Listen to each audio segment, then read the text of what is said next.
मंत्री निर्मला सीतारमण कल यानी 1 फरवरी को बजट पेश करेंगे। ये उनका लगातार रिकॉर्ड 9वां बजट होगा। ये बजट संसद में सुबह 11 बजे पेश किया जाएगा। बजट से लोगों को तमाम उम्मीदें हैं, वहीं बजट से क्या आशाएं हैं, इस पर बात करने के लिए मेरे साथ बीजेपी सांसद बृजमोहन अग्रवाल जी जुड़ गए हैं। आपका बहुत स्वागत है सर इंडिया न्यूज पर।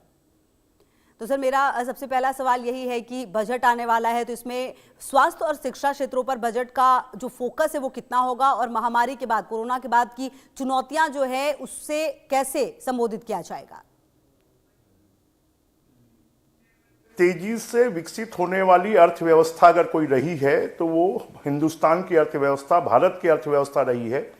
मोदी जी के नेतृत्व में सभी संकटों के बाद जब पूरे विश्व में एक ऐसा वातावरण, युद्ध का वातावरण बना हुआ है, ट्रंप के द्वारा जहां सैंक्शन भी लगाए गए, उसके बाद भी भारत की अर्थव्यवस्था में 6%, 7% और अभी तो 7.2% की ग्रोथ जो दिखाई दे रही है, जबकि पूरे विश्व में ये ग्रोथ 3% की है।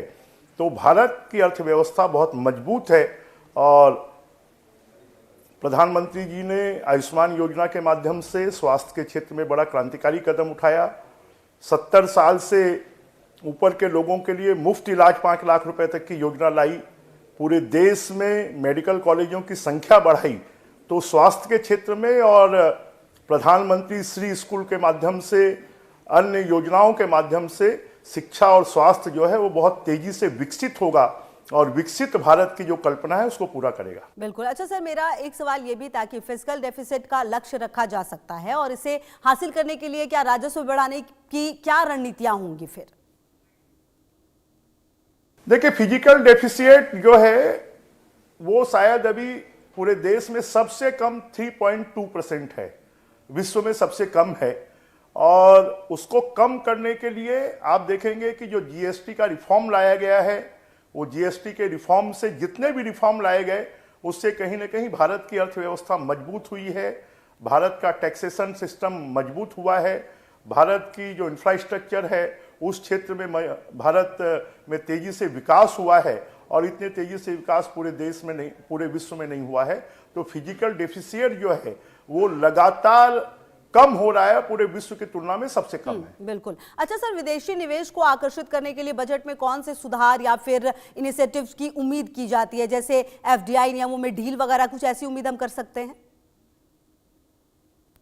देखिए, अब तो 18 घंटे का समय बचा है, आपके सामने आ जाएगा कि भारत कितनी तेजी से विकसित होने वाला राज्य है। और ईयू के साथ में जो डील है वो अपने आप में ऐतिहासिक डील है, और उस डील ने तो पूरे विश्व को आश्चर्यचकित कर दिया है कि भारत के साथ में ये डील क्यों, कैसे और किस लिए हो गई। और इससे भारत का विकास बहुत तेज गति से होगा, भारत का एक्सपोर्ट भी बढ़ेगा, और इसके साथ में भारत में निर्माण की गतिविधियां भी बढ़ेंगी, और भारत में जो विदेशी निवेश है वो भी बढ़ेगा। बिल्कुल। अच्छा सर, एक सवाल ये भी था कि पर्यावरण और सस्टेनेबल डेवलपमेंट से जुड़े उपाय क्या होंगे, जैसे रिन्यूएबल एनर्जी या फिर निवेश या क्लाइमेट चेंज मिटिगेशन? देखिए, भारत में अब जितने कोल आधारित उद्योग हैं या बिजली का उत्पादन है, उसकी बजाय सोलर के क्षेत्र में भारत अब विश्व में बहुत तेजी से बढ़ रहा है।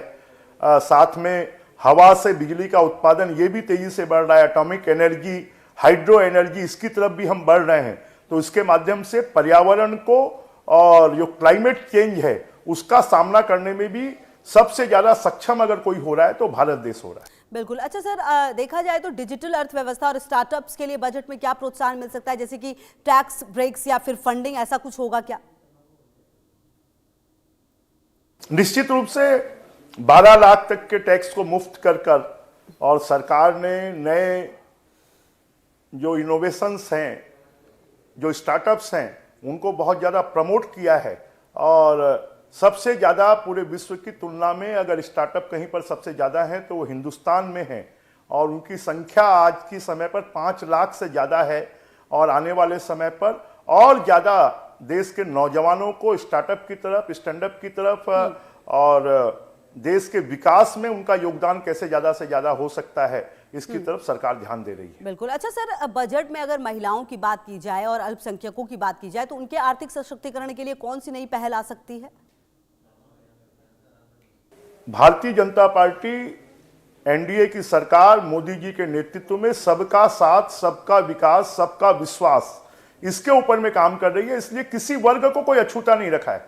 अगर प्रधानमंत्री आवास बन रहे हैं तो सबके लिए बन रहे हैं, जल जीवन मिशन है तो सबके लिए है, आयुष्मान योजना है तो सबके लिए है, हर घर स्वच्छता अभियान है तो वो सबके लिए है, सड़कें हैं तो सबके लिए है, पानी है तो सबके लिए है, बिजली है तो सबके लिए है। इसलिए भारत में समतामूलक समाज का निर्माण करना ये एनडीए सरकार का, मोदी जी का उद्देश्य है और इस दिशा में सरकार काम कर रही है और कल आपको आने वाला बजट भी इस दिशा में दिखाई देगा। बिल्कुल, बहुत शुक्रिया सर आपका हमारे साथ जुड़ने के लिए और बातचीत करने के लिए। बहरहाल आगे बढ़ते, देखिए बिहार सरकार में मंत्री